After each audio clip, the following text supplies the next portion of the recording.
Jawaharlal Nehru national institute of technology Lalgarh. अच्छा अच्छा, आपने बायोटेक्नोलॉजी किया है? जी सर। बहुत अच्छा। तो जब आपने बायोटेक्नोलॉजी के फील्ड में डिग्री लिया है तो उसको छोड़ के इधर क्यों आना चाहते हैं? सर सिविल सेवा के प्रति सर मेरा लगाव कॉलेज समय से ही जग गया है, तो इसीलिए सर मैं ये सिविल सेवा में आना चाहता हूँ। अच्छा अच्छा, कुछ रीजन होगा? Yes sir. सर एक्चुअली मेरे प्राथमिकता में मैंने पहले पुलिस का भरा है। इसका सर दो कारण है। एक तो सर मैं एक डिफेंस बैकग्राउंड से बिलोंग करता हूँ, तो जो यूनिफॉर्म का जो पैशन है वो मेरे अंदर से बचपन से था। एंड दूसरा सर पुलिस सेवा में आने से मैं मास लेवल पे लोगों की मतलब जो ग्राउंड लेवल की रियलिटी है उस चीज़ में लोगों का मैं मतलब हेल्प कर सकता हूँ, इम्तियाज कर सकता हूँ, तो इसलिए सर मैं पुलिस सेवा में आता हूँ। अच्छा अच्छा। मान लीजिए कि आप अभी पटना में आपकी पोस्टिंग होती, तो कुछ कि आप यहाँ के डीएसपी होते,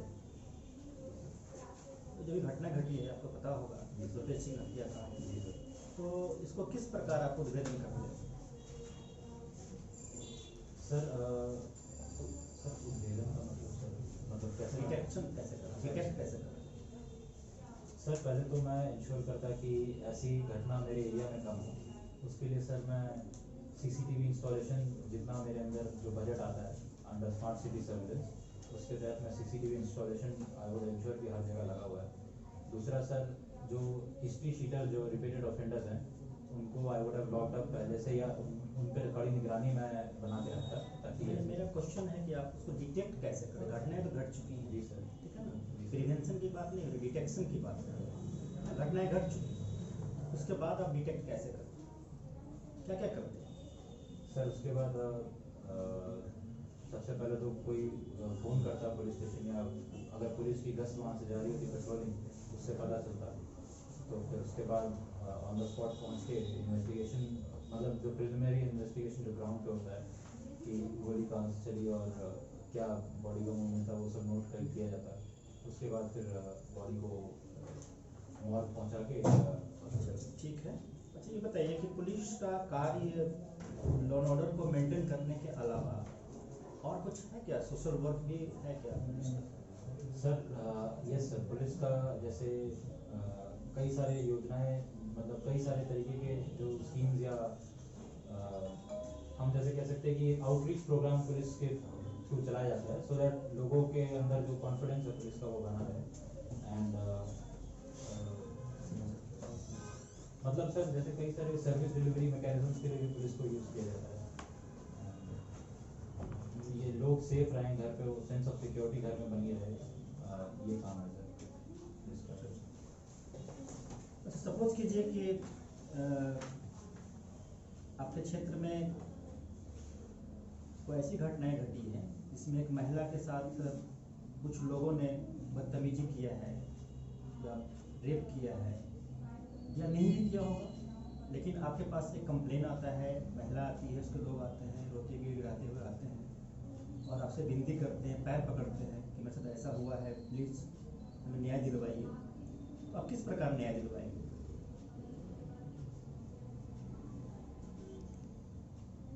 सर ये जो महिला के साथ घटना घटी है सर, इसके मैं पहले उनसे मैं जो पीड़ित है उनसे मैं पहले बात करूँगा कि पूरी डिटेल में कि क्या समस्या थी, कहाँ पे ये हुआ और कैसे कैसे हुआ।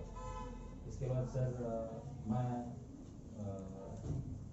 इसके बाद इन्वेस्टिगेशन सर शुरू करूँगा on the basis of a complaint and thoroughly investigate करूँगा रिगार्डिंग वहाँ पे उस समय पे कौन कौन लोग था, आई विटनेस अकाउंट जो शॉपकीपर्स थे वो, इन सब से मैं लेके उनकी स्टोरी को कोलैबोरेट करूँगा। एंड अगर उनकी स्टोरी सही निकलती है तो जो जो जो थे जिन्होंने छेड़ा था उनको आई वुड इंश्योर कि those people are arrested and put behind bars. Very good. और हो सकता है कि आपको प्रेशर पड़े, ऊपर से पॉलिटिकल प्रेशर हो, दबाव हो, पैरवी हो, तो फिर होता है, फिल्मों में भी ऐसा आपने देखा होगा, उसी स्थिति में आप क्या करेंगे? सर ये प्रेशर पड़े इसके लिए सर कोई वो नहीं है कि मेरा कोर्स ऑफ एक्शन दूसरा रहेगा। मेरा कोर्स ऑफ एक्शन वही रहेगा सर, क्योंकि मैं उस ऑफिस में मैं उस चेयर पे बैठा हूँ जनता की सेवा करने और लोगों का जो कंप्लेंट सुनने हैं उसको प्रॉपर्ली इन्वेस्टिगेट करने के लिए तो मैं अपनी ड्यूटी के प्रति ट्रूथफुल अच्छा, रहूँगा। ये पुलिस का जो छवि है जी सर।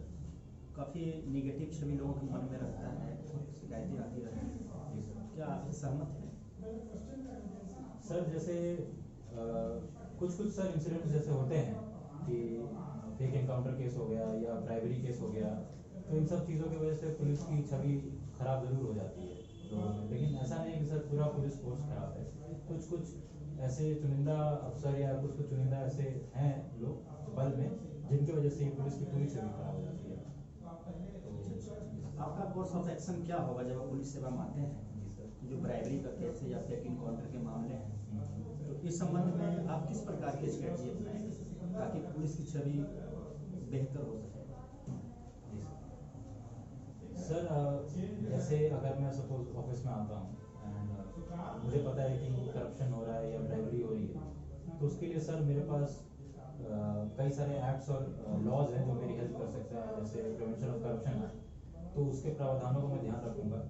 एंड इसके अलावा मैं जो जनता रहेगी, जो मेरा AOR रहेगा, एरिया ऑफ रिस्पॉन्सिबिलिटी, वहाँ पे मैं ये जागरूकता फैलाऊंगा कि कोई भी ऐसा इंसिडेंट होता है तो आप डायरेक्ट रिपोर्ट कर सकते हैं किसी भी अफसर के खिलाफ जो घूस मांगता है या कोई कंप्लेंट दायर करने से मना करता है, तो ऐसे अफसर के खिलाफ आप डायरेक्ट मेरे ऑफिस में आके कंप्लेंट वो कर सकते हैं। तो ऑफिस में आके कर सकते हैं या आप अपना पर्सनल नंबर भी दे सकते हैं? जी सर, मैं एक व्हाट्सएप एक टेलीग्राम चैट ग्रुप भी खोलूँगा, जितने मेरे एरिया में जो स्कूल कॉलेजेस या एरिया ऑफ एम्प्लॉयमेंट आते हैं उनके विमेन हरासमेंट सेल और जो टॉप HOD जो रहते हैं वहाँ से मेरा डायरेक्ट कॉन्टैक्ट, एक डायरेक्ट कम्युनिकेशन लाइन बैठाऊँगा, सो दैट कि ऐसे जो केसेस हैं वो सीधा मेरे तक पहुँचे एंड लोगों के। अच्छा, ये पुलिस डिपार्टमेंट जो है जहाँ आप जाना चाह रहे हैं वो सरकार के किस मंत्रालय के अंतर्गत आता है? सर होम मिनिस्ट्री के अंदर आता है सर। अभी इस देश के होम मिनिस्टर कौन है? सर श्री अमित शाह जी हैं। और बिहार में भी होता है क्या ministry of home affairs? Sir Bihar में मिनिस्ट्री नहीं होता है सर, डिपार्टमेंट होता है सर। ये किसके अंतर्गत, कौन है इसके हेड? सर मैं एक गेस लेना चाहूँगा, मैं श्योर नहीं हूँ सर, मुझे लग रहा है श्री नीतीश कुमार जी होम डिपार्टमेंट संभाल रहे हैं। होम सेक्रेटरी कौन है सर इंडिया बिहार के? Sorry sir. DGP कौन है? सर श्री AK सिंघल जी। अच्छा, SK सिंघल जी सर, सॉरी। आप ये बता सकते हैं कि DGP से लेकर नीचे DSP तक का जो हायरार्की है डिसेंडिंग ऑर्डर में, बताइए। सर DGP सबसे ऊपर, उनके बाद आते हैं सर ADGP, फिर आते हैं सर IGP, उसके बाद DIG आते हैं सर, फिर उसके बाद SSP आते हैं, फिर SP आते हैं एंड फिर सर DSP आते हैं। अच्छा, DSP और SP के बीच में कोई और पद है क्या? DSP और SP के बीच में सर ASP। अच्छा यस सर। ASP है। मतलब DIG और IG का जो कार्य क्षेत्र है उसका टेक्निकल नाम कुछ है? Yes sir. सर रेंज वो संभालते हैं, जो DIG होते हैं सर, और जो बड़ा रेंज हो गया उसको IG साहब संभालते हैं, जो छोटा रेंज हो गया उसको DIG साहब संभालते हैं। बड़ा रेंज को जोन कहते हैं। Yes sorry sir, zone. Yes sir. चलिए, बहुत अच्छा। अच्छा, आपने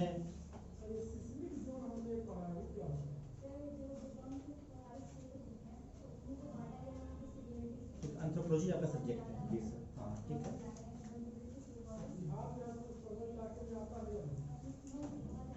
एंथ्रोपोलॉजी क्या है? सर एंथ्रोपोलॉजी ये सर इंसान की विकास कैसे हुआ और इंसान कैसे कल्चर को डेवलप किया, कैसे हम लोग जंगल से इंसान बने, सिविलाइजेशन का कॉन्सेप्ट कैसा है, पूरे सेंस में, इस पूरी सेंस की पढ़ाई को सर हम एंथ्रोपोलॉजी कहते हैं।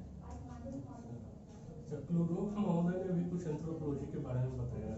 सर किसने? क्लूनोक नाम सुने हैं? Kluckhohn? Kluckhohn no sir, sorry sir. Madan Majumdar साहब ने कहा है कुछ एंथ्रोपोलॉजी के बारे में, डिफाइन किया है, बहुत अच्छा डिफिनीशन है, बता सकते हैं? Sorry sir. तो सभ्यता क्या होता है? सर उसको सर इंग्लिश में क्या बोलते हैं? Civilization. Yes sir. Sir civilization basically tangible चीज़ जो इंसान बनाता है उसको सर सिविलाइजेशन कहते हैं। एंड सिविलाइजेशन जैसे सर हो गया कोई इमारत बनी या कोई गिरजाघर या ऐसा कुछ चीज़ें जो छू सके इंसान, उसको सर सिविलाइजेशन कहते हैं। वो एक जनरेशन से दूसरे जनरेशन इनहेरिट हो सकता है, वो sir civilization। Culture sir culture वो होता है कि जो सर इसका एक बहुत अच्छा डेफिनेशन ईवी टाइगर ने दिया है कि culture is that whole which a human being encompasses as a member of being in the society। ये धर्म, बिलीव्स, लॉज, कस्टम्स, इन सब का अमेलगेशन कल्चर कहते हैं सर। एक बात बताइए, आपको एक सिचुएशन पर देता हूँ। अगर ये पेन है तो पेन से आप कल्चर क्या कहेंगे और ये इसका सिविलाइजेशन क्या कहेंगे? आप बता सकते हैं कि पेन से सिविलाइजेशन क्या होगा और कल्चर क्या होगा? जी सर।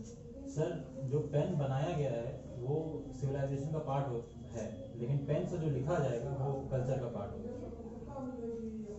पोर्टलैंड का नाम सुने? ये सर पोर्टलैंड डिनर सर मैं बताऊँ sir, Portland dinner northern American tribes में, नॉर्दर्न अमेरिका में स्पेशली ज्यूश फैमिलीज में फॉलो किया जाता है। इसके अंदर ये सर एक एक्सचेंज का कॉन्सेप्ट है। कौन कौन से ट्राइब्स में है?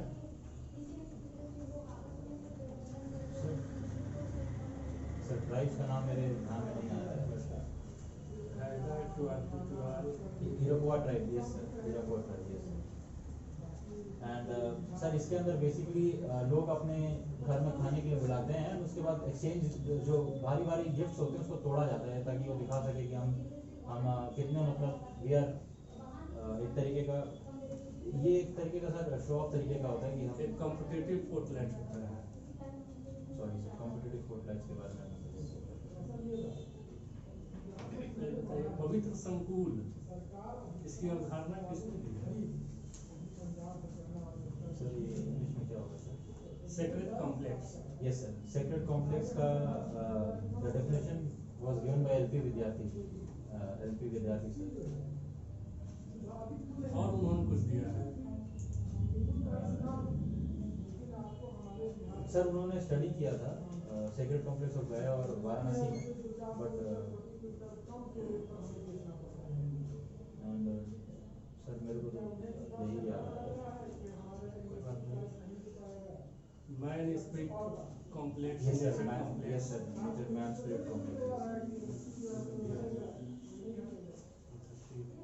संस्कृतिकरण, संस्कृताइजेशन, संस्कृताइजेशन। सर ये कॉन्सेप्ट एम.एस. श्रीनिवासन ने दिया है। इसमें सर जब जो नॉन द्विजाज होते हैं वो द्विजाज को इमिटेट करना शुरू करते हैं, जैसे जनेऊ पहनना। ये द्विजा क्या हुआ? सर द्विजा वो अपर कास्ट को स्पेशली कहा जाता है जो ट्वाइस बॉर्न होते हैं।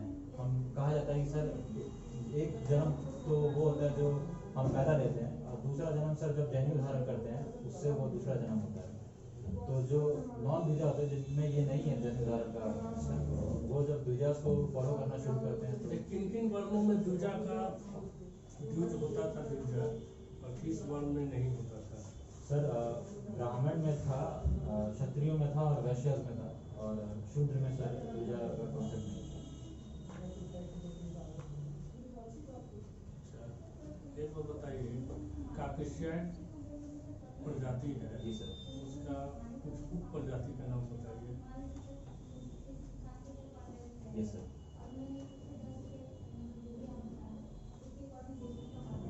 सर कॉकेसॉइड की प्रजाति सर द्रविडियन हो गई जो हमारे देश में पाई जाती है। इसके अलावा सर मेडिटेरेनियन हो गई, एंड आर्कटिक, सर आर्कटिक करके है, नॉर्डिक हो गई सर। ये तीन सर मिल गया। अच्छा, मेन डिफरेंस बताइए, काकेशियाई, निग्रोइड और मंगोलियाइड, तीन प्रजातियां होती है मूलतः। तीनों में मूल एक एक बताइए विशेषता, सिर्फ एक एक। सर अगर बेसिक डेफिनेशन की हम बात करें जो देखते ही पता चलता है, वो सर स्किन कलर से यूजुअली डिफ्रेंशिएट अगर हम कर सकते हैं, जैसे नेग्रोइड्स सर थोड़ा डार्क स्किन कलर होते हैं, एंड कॉकेसॉइड्स के जो उसके अंदर भी जो विभाजन है, मेजॉरिटी कॉकेसॉइड्स का स्किन कलर फेयर होता है, wheatish, and Mongoloid sir pail skin colour के होते हैं। एपिकेंथिक फोल्ड का नाम सुने हैं? जी सर, वो मोंगोलाइड्स के आईज के अंदर पाया जाता है, जिसकी वजह से उनकी आईज ऑब्लिक होती है। अच्छा ये बताइए, परिवार क्या है, family? Yes sir. Sir family का डेफिनेशन इरावती कार्वे जी ने दिया था कि फैमिली जो एक छत के नीचे रहे और एक चूल्हे से खाना खाए और एक धर्म और एक प्रोफेशन को फॉलो करे, उसको सर फैमिली कहते हैं। अच्छा बताइए, फैमिली का बताइए, कितने प्रकार के फैमिली होते हैं? सर फैमिलीज का डिवीजन हम अलग अलग बेसिस पे कर सकते हैं, जैसे on the basis of authority, तो उसमें sir avuncupotestal, patripotestal, matripotestal. On the basis of descent तो पेट्रियार्कल, मेट्रियार्कल। इसके बाद on the basis of residence हो जाएगा एवेंको लोकल, पैट्री लोकल और मैट्री लोकल सर। और sir ये अच्छा ये बताइए, कैथरीन कफ ने कुछ दिया है? जी सर। सर फैमिली के रिगार्डिंग उन्होंने भी एक डेफिनेशन दिया था। सर मैं डेफिनेशन नहीं याद कर रहा। उन्होंने किस जाति पे अध्ययन किया है, किस जनजाति पे, किस ट्राइब से उन्होंने अध्ययन? Yes sir. सर मुझे जहाँ तक याद आ रहा है इंडिया की किसी ट्राइब पे किया था, but I am not sure about the answer. एक गेस लेना चाहूँगा गेस कीजिए। सर। आई थिंक संथाल्स पे शायद उन्होंने स्टडी किया था। Nair. Okay yes sir. Nairs of the Tamil Nadu, Kerala. Kerala. Okay sorry sir. Toda जनजाति में कोई बहुपति विवाह प्रचलित होता है, ओके सर। वो क्या होता है? Sir polyandrous marriage. या कोरियन? सर उसमें एक जो वुमेन होती हैं वो 2 से 3 हस्बैंड से शादी करती हैं। अच्छा अच्छा। उसमें कुछ संस्कार किए जाते हैं, कोई रिचुअल्स होते हैं तो शादी के लिए, वो रिचुअल्स क्या होता है?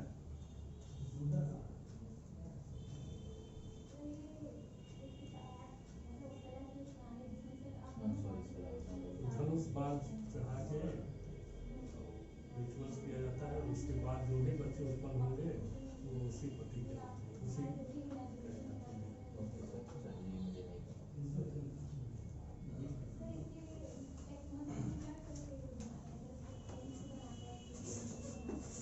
विकास, यस सर। अभी से कुछ समय पहले कुछ देशों ने, खासकर अमेरिका इसमें आगे रहा था, जिसने ये कहा कि अब हमें ये मान लेना चाहिए कि भारत एक विकसित राष्ट्र बन गया है। क्या भारत को ऐसा मान लेना चाहिए? क्या लगता है? सर विकसित राष्ट्र आज जो फर्स्ट वर्ल्ड कंट्रीज की अगर हम बात करें तो उसमें सर ज़्यादातर नॉर्डिक कंट्रीज और यूरोपियन कंट्रीज को गिना जाता है। सर मुझे ये लगता है कि भारत अभी पूर्णतः विकसित नहीं हुआ है। कुछ कुछ क्षेत्र में भले ही भारत आगे है, लेकिन पूर्णतः विकसित होने में सर थोड़ा समय और लगेगा। बट इंडिया, अगर कोई अगला कोई देश जो विकसित होगा तो उसके इंडिया सबसे पहले नंबर पे है। मतलब अभी आप इस बात से सहमत नहीं है कि भारत विकसित राष्ट्र है? पूर्णतः नहीं है सर, किसी किसी क्षेत्र में जरूर है। बट कोई क्षेत्र बता सकते हैं आप जिसमें आप कह सकें कि हाँ यहाँ पे भारत विकसित है? जी सर। जैसे सर जैसे डिफेंस की अगर हम बात करें तो हमारा जो गिनती होती है वो वर्ल्ड के टॉप 3 टॉप 4 में गिना जाता है। तो मुझे लगता है सर डिफेंस में हालांकि सेल्फ सफिशिएंसी नहीं है, बट हम लोग डिफेंस में काफ़ी कंट्रीज से आगे हैं, defence expenditure as well as total manpower. अच्छा, आप ये बता सकते हैं कि हम मान क्यों नहीं रहे हैं कि हम विकसित हो गए? इसके पीछे कोई रीजन है क्या? जी सर। क्या है? सर जैसे विकसित राष्ट्र अगर हम देखें सर, जैसे स्कैंडिनेवियन कंट्रीज होगी, तो वो सारी कंट्रीज का सर ह्यूमन डेवलपमेंट इंडेक्स और ह्यूमन कैपिटल इंडेक्स इन सब में वो सर काफ़ी आगे रहती है, और इंडिया इन सब इंडेक्स में काफ़ी पीछे रहता है। 130-100 के आसपास रैंकिंग रहती है। तो जो उसके पैरामीटर्स हैं उसमें हम अभी भी खरे नहीं उतरे हैं, जैसे education, life expectancy at health, फिर women representation and women empowerment. तो इन सब पैरामीटर्स पे हमको अगर काम करते हैं तो हम अपने आप को विकसित राष्ट्र की श्रेणी में गिन सकते हैं। तो लेकिन जो पैरामीटर्स को जो फॉलो कर रहे हैं, जो इसके पास हैं, जो इसके आगे हैं, वो ये बात कह रहे हैं, तो फिर हमें मानने में क्या प्रश्न, मान लेना चाहिए हमें। अगर वही कह रहे हैं कि हाँ हम तो है, आप है विकसित, मान लीजिए। सर अगर मतलब सर वो अगर वैसे राष्ट्र कह रहे हैं तो मैं ये उनके जजमेंट को गलत नहीं कह रहा हूँ। मुझे लगता है कि सर भारत को अभी भी प्रोग्रेस करने की ज़रूरत है, हाई हेडेड नहीं होने की ज़रूरत है। नहीं मानने का क्या लॉस क्या हो सकता है अगर हम नहीं मानते हैं? सर या मान लेते हैं? सर मान लेते हैं तो मुझे ये लगता है कि जो हमको ध्यान देना चाहिए बाकी सेक्टर्स पे, क्या हो सकता है कि हमारा ध्यान इन सब से हट जाए। जो एक्यूट प्रॉब्लम हेल्थ की और माल नरिशमेंट और एजुकेशन की है, इन सब से ध्यान हट जाएगा। तो मुझे लगता है कि जब तक हम अपने आप को डेवलपिंग नेशन मानते हैं तो हम इन सब चीज़ों पे काम कर सकते हैं। नहीं मानने के पीछे कोई सब्सिडी का भी गेम है क्या, इस पे कुछ अध्ययन किया? यस मतलब सर डेवलपिंग और डेवलप्ड कंट्रीज के बीच में, जी सर WTO सब्सिडीज देता है। इसके तहत जो डेवलप्ड कंट्रीज होती हैं वो सर डी मिनिमस लेवल के, सर एग्जैक्ट मैं आपको वर्ड्स में नहीं पुट कर पाऊंगा, बट मुझे ये पता है कि सर जो डेवलपिंग कंट्रीज है उनको डी मिनिमस लेवल के 5-10% तक वो सब्सिडी दे सकती हैं, और डेवलप्ड कंट्रीज को ये लिबर्टी नहीं रहती है, वो उनका फिक्स रहता है कि आप उतना ही देना है आपको। तो एक रीजन हो सकता है। जी सर, ये इस पे हम कह सकते हैं। अच्छा, जो हमारा कॉन्स्टिट्यूशन है, हमारी कॉन्स्टिट्यूंट असेंबली जब बनी तो उन्होंने एक डिसीजन लिया कि हम जो भी डिसीजन लेंगे कि कॉन्स्टिट्यूशन में क्या होगा और क्या नहीं होगा, इसका डिसीजन हम वोटिंग पे नहीं लेंगे। तो होगा कि हम वोट नहीं करेंगे, हम सहमति और समायोजन के सिद्धांत पे चलेंगे। सब लोग एक राय पर आ जाएंगे तो उस चीज़ को कॉन्स्टिट्यूशन में रखा जाएगा, और अगर नहीं आएंगे तो फिर उसको हम पूर्णतः विचार विमर्श करके पूरी अच्छी तरीके से बातचीत करके तब उसको रखेंगे। क्योंकि उनका मानना था कि अगर वोटिंग कराई गई तो थोड़ी दिक्कत हो जाएगी और एक झगड़ा वाली प्रवृत्ति थोड़ी सामने आ जाएगी कि आज हमारी बात नहीं मानी गई तो कल हम अगेंस्ट में वोटिंग करेंगे, तो वैसी चीज़ें आ जाएंगी। तो उस वजह से कॉन्स्टिट्यूएंट असेंबली ने ये डिसाइड किया कि सहमति के साथ ही कॉन्स्टिट्यूशन बनाया जाएगा, और वो बना भी। तो क्या आपको नहीं लगता कि इस वजह से संविधान में बहुत सारे अंतर विरोध भी आ गए, कंट्राडिक्शन अंदर में ही? सर कॉन्ट्रडिक्शंस कॉन्स्टिट्यूशन के अंदर, हाँ सर ऐसा तो मैंने ऑब्जर्व नहीं किया है कि कॉन्स्टिट्यूशन मेकिंग प्रोसेस काफ़ी थॉटफुल प्रोसेस रहा है, एंड उसमें सारे पार्टी जब कंसेंसस पे पहुंचती थी तभी दूसरे सब्जेक्ट को उठाया जाता था। तो सर मेरे नज़र में सर मैंने अभी तक ऐसा कोई कंटेंशियस इशू कॉन्स्टिट्यूशन में नहीं हुआ देखा। तो आपको ऐसा नहीं लगता है कि कॉन्स्टिट्यूशन में कोई कंट्राडिक्शन रहा है? नहीं सर, मुझे नहीं लगता है कॉन्स्टिट्यूशन। तो अगर मैं आपसे कहूँ कि एक DPSP का आर्टिकल 39B और 39C है, ठीक है, जो कहता है कि अमीर और गरीबों के बीच की खाई कम होनी चाहिए, ठीक है। दूसरी तरफ आर्टिकल 31, जो फिलहाल तो नहीं है लेकिन जब था कॉन्स्टिट्यूशन बना था तब था, जहाँ पे राइट टू प्रॉपर्टी थी, और सही आर्टिकल 19(1)(f) में राइट टू प्रॉपर्टी थी। तो एक तरफ जहाँ पे आप हमारे संविधान में संपत्ति का अधिकार दिया जा रहा था, वहीं दूसरी तरफ अमीरों और गरीबों के बीच खाई को खत्म करने की बात हो रही थी, और एक जो फंडामेंटल राइट वाला पार्ट है वो जस्टिकेबल था और यहाँ नॉन जस्टिकेबल चीजें थी। तो ये आपको कंट्राडिक्शन नहीं दिखता है कि अरे अगर हम अमीर गरीब को अमीर बनाएंगे तो कहीं से तो संसाधन लेंगे ना, चीजें लेंगे, तो उनसे जब हम चीजों को लेंगे तो फिर एक कंट्राडिक्शन तो होगा। जी सर। तो वो नहीं दिखता है आपको? सर ये जो 39B है सर, ये अमेंडमेंट के बाद ऐड किया गया था कॉन्स्टिट्यूशन में, और जब कॉन्स्टिट्यूशन सर एक डायनेमिक डॉक्यूमेंट है सर, वो समय के साथ स्थिर नहीं है, वो समय के साथ बदलता हुआ डॉक्यूमेंट है। तो जब इस चीज़ पे विचार उठा कि हाँ ज़मीन जो है राइट टू प्रॉपर्टी नहीं होना चाहिए, right to property fundamental right नहीं होना चाहिए, तो उसको अमेंड करके सर 44th अमेंडमेंट से हटा दिया गया। एंड उसके बाद सर ये अमेंडमेंट डाला गया कि जो इनकम इनक्वालिटी है और अमीर गरीब का जो वेल्थ है उसको कम करना चाहिए। अच्छा, आर्टिकल 13 और आर्टिकल 368 में कोई रिलेशन है क्या? Sir article 368 refers to the power of the parliament to amend the constitution, and article 13 is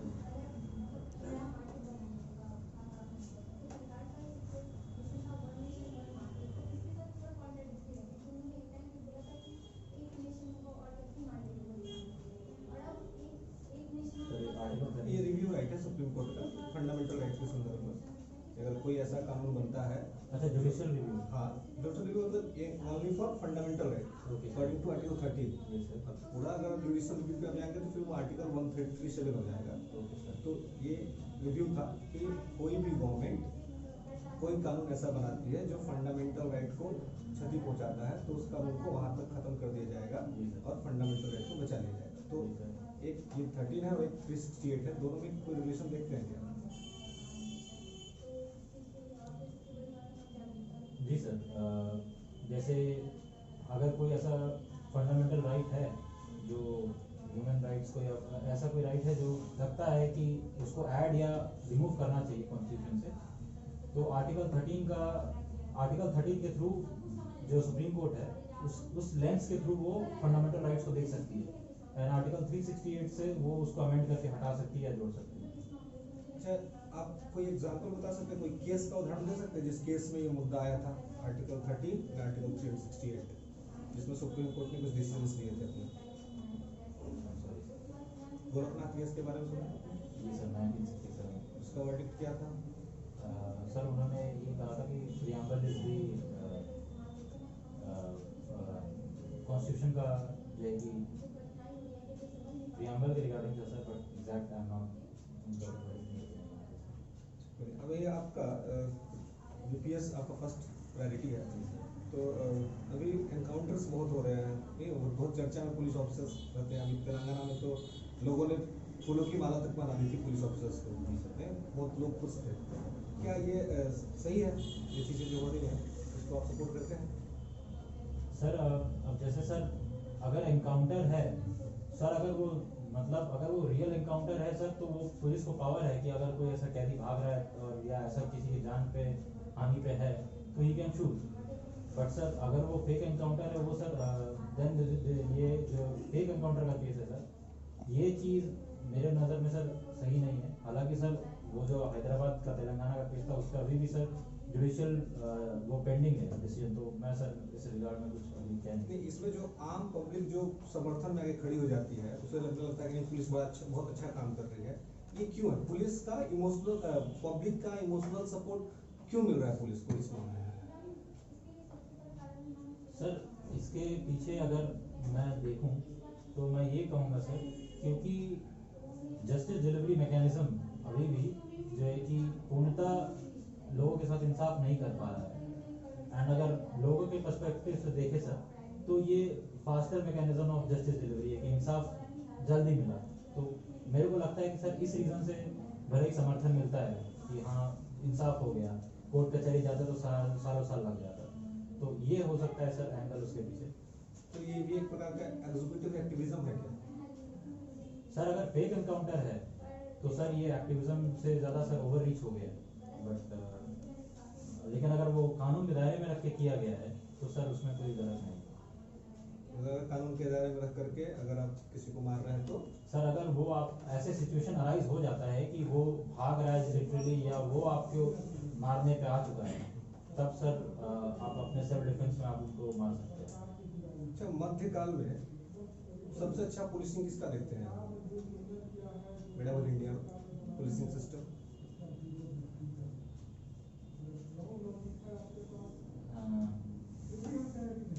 medieval India में सर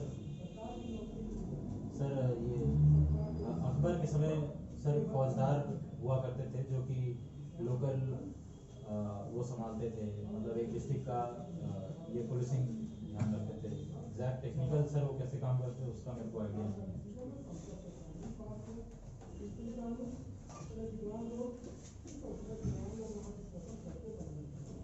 आपका सब्जेक्ट बायोटेक्नोलॉजी, जी मैम। ये बताइए कि बायोटेक्नोलॉजी प्रशासन में किस प्रकार सहायक है? जी मैम, मुझे ये लगता है कि बायोटेक्नोलॉजी बहुत मल्टी फैसेटेड रोल प्ले कर सकता है एडमिनिस्ट्रेशन में।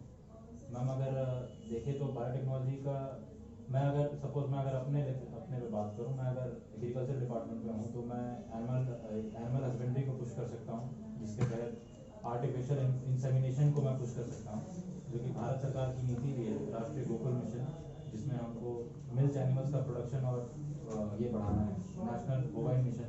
तो मैं इन सब चीज़ों पे काम कर सकता हूँ। फिर सर एग्रीकल्चर की बात करें तो GM सीड्स, हाइब्रिड सीड्स से हम किसान की आय बढ़ा सकते हैं, पर एकड़ में जो उपज है उसका वो बढ़ सकती है। तो जो किसान डबलिंग फार्मर्स इनकम बाय 2022 का जो एजेंडा है वो अचीव किया जा सकता है। इसके अलावा सर अगर हम हाउसिंग डिपार्टमेंट में हूँ तो मैं बायो रेमेडिएशन की techniques for waste water management को पुश कर सकता हूँ, ताकि जो पानी है उसको वापस से रीयूज़ किया जाए। एंड फैमिली प्लानिंग में हूँ तो मैं use of contraceptives to control the population और setting of sperm banks to prevent unwarranted pregnancy, ये सब चीज़ों पे मैं काम कर सकता हूँ। एंड इसके अलावा मैंने IPR भी पढ़ा है, तो जो लोकल प्रोड्यूस हो गए उनको GI टैक्स दिलवाना और उनका मतलब एक तरीके से नेशनल लेवल पे रिकग्नाइजेशन के लिए मैं काम कर सकता हूँ। तो मुझे लगता है बायोटेक का मल्टी होगा। इतना काम है बायोटेक्नोलॉजी का तो प्रशासन में जाना चाहिए था, शासनिक सेवा में जाती है सब काम करते हैं, पुलिस में जा रहे हैं आप। सर पुलिस में भी बायोटेक्नोलॉजी का रोल है सर क्राइम डिटेक्शन में जो DNA फिंगरप्रिंटिंग है उससे हम जो है कि कैदी को पकड़ते हैं, फोरेंसिक एनालिसिस हो गया। इसके अलावा सर पेटर्निटी डिस्प्यूट जो केसेस आते हैं इन सब चीज़ों में भी बायोटेक्नोलॉजी का सर रोल है। कहीं रिपोर्ट में भी माल प्रैक्टिसेस होता है जो फोरेंसिक लैब में सब कुछ होता है, कभी कभी अखबार में छपता है। जी सर छपता तो है कि आपको क्या लगता है? सर अब वो सर मुझे लगता है कि वो उस इंसान पे डिपेंडेंट है कि जो वो रिपोर्ट प्रिपेयर कर रहा है, अगर वो दबाव में आ जाता है या वो किसी और प्रैक्टिस की वजह से वो रिपोर्ट को मैनिपुलेट कर देता है सर, तो ये अवश्य हो सकता है। वो सर वो उस इंसान की इंटीग्रिटी है। अच्छा, आपका मतलब पहला प्राइज था क्या? मैम बिहार पुलिस सेवा। बिहार पुलिस सेवा में बताइए कि अपराध क्या है, किस प्रकार अपराध को पहचानेंगे कि हाँ अपराध? मैम बेसिकली अगर हम ऑफेंसेस को देखें तो उसको दो कैटेगरी में कैटेगराइज किया गया है, कॉग्निजेबल और नॉन कॉग्निजेबल। तो कॉग्निजेबल जो है कि हीनियस क्राइम्स को कहा जाता है कि जैसे रेप, बलात्कार, एसिड अटैक, ये सब। और नॉन कॉग्निजेबल जो छोटा मोटा जैसे गाली गलौज और इन सब चीज़ों को अलग अलग कैटेगरी में सेग्रीगेट किया गया है। अच्छा, आप बोल रहे थे कि ग्राउंड लेवल की रियलिटी, तो ग्राउंड लेवल की रियलिटी क्या है, इसकी समस्या क्या है और आप कैसे समाधान करेंगे? मैम जैसे मैम पुलिस के रिगार्डिंग मैम जैसे अभी भी अगर हम देखें तो लोगों के अंदर एक भय है पुलिस में जाके कंप्लेंट दिखाना, एक ट्रस्ट डेफिसिट है बेसिकली कि हमारा कार्य होगा कि नहीं होगा या रिश्वत देनी पड़ेगी, ये सब चीज़। तो इन सब चीज़ों पे सर मैम कार्य करने की ज़रूरत है एंड एफिशिएंसी सुधारने की ज़रूरत है। तो ट्रस्ट डेफिसिट ख़त्म करने के लिए कम्युनिटी पुलिसिंग का सहारा लिया जा सकता है। इसके अलावा बिहार पुलिस में ऑलरेडी लाडली कॉर्प्स और महिला बटालियन और इसके बाद मेरी सहेली प्रोग्राम विक्रमशिला एक्सप्रेस में चलाया गया औरतों के लिए। तो ऐसे इनिशिएटिव्स की ज़रूरत है जो ट्रस्ट डेफिसिट बढ़ा सकें। आउटरीच प्रोग्राम्स को फर्दर करने की ज़रूरत है। तो मैं इस पर ऐसे काम करना चाहूँगा, लोगों को अंदर भय ना रहे कि वो थाना जा रहे हैं तो क्या होगा, उनके साथ क्या नहीं होगा। अच्छा, आजकल नक्सलवाद और आतंकवाद दोनों काफ़ी चर्चा है, इस दोनों में बेसिक डिफरेंसेस क्या है? मैम नक्सलिज्म जो बेसिक अगर देखें तो नक्सलिज्म की आइडियोलॉजी माओइस्ट आइडियोलॉजी से इंस्पायर्ड है। एंड नक्सलिस्ट जो हैं वो सरकार का आउटरीच ना हो पाने की वजह से they have revolted against the government, जो उसके खुद के सिटीजन्स होते हैं। बट आतंकवादी अटैक जो होते हैं वो it is परपेचुएटेड mostly cross border perpetuation होता है, टेररिस्ट अटैक। उनका ऐसा सच नहीं है कि जो करंट इंक्यूबेंट गवर्नमेंट है उनके खिलाफ उनका कुछ हीन भावना या ऐसा कुछ है। उनको बेसिक उनका एम होता है कि क्षति पहुंचाना है इस सरकार को जैसे भी कर सके। बट नक्सलिस्ट जो होते हैं उनको उनकी कुछ जो दिक्कतें हैं वो जो पिछले सालों में ना सुनी गई हैं उनकी वजह से वो आज रिएक्शनरी फोर्स के रूप में नक्सलिज्म। बिहार में कहाँ कहाँ नक्सलवाद का प्रभाव अभी वर्तमान समय में है? सर अभी 3 से 4 जिले में ही सीमित है सर, जमुई, नवाड़ा, गया और औरंगाबाद। कैमूर वगैरह में क्या? सर कैमूर में भी सर जंगल है तो अच्छा, मान लीजिए कि आपका सिलेक्शन हो जाता है बिहार पुलिस सेवा में डीएसपी, आपकी पोस्टिंग जमुई जिले में होती है, तो क्या आप नक्सलवाद को कंट्रोल कर लेंगे?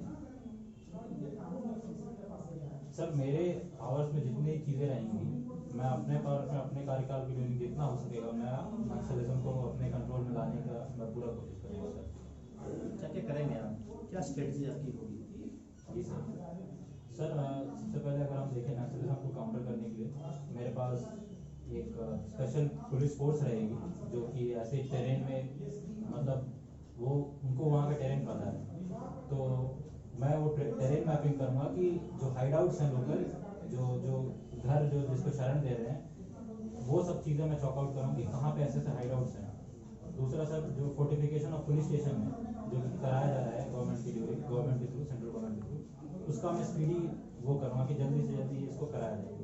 तीसरा सर जो जैसे एक सिविक एक्शन प्रोग्राम है सरकार का कि पुलिस के थ्रू वो स्कूल्स का और वहाँ पे कम्युनिटी थिएटर्स पॉन्ड ये सब बनाया जाए ऐसे अफेक्टेड डिस्ट्रिक्ट्स में, तो मैं इसको पुश करने का मैं पूरा प्रयत्न करूँगा कि ताकि इससे जो लोकल पॉपुलेशन है उनका ट्रस्ट डेफिसिट कम हो।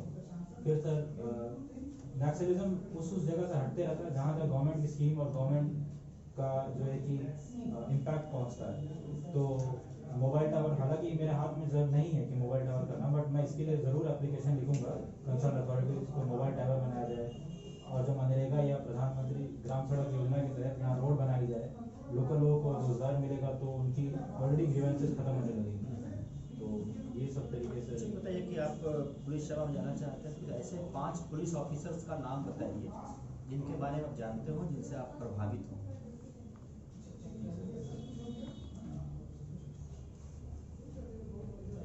सर एक आईपीएस अधिकारी हैं मध्य प्रदेश कैडर के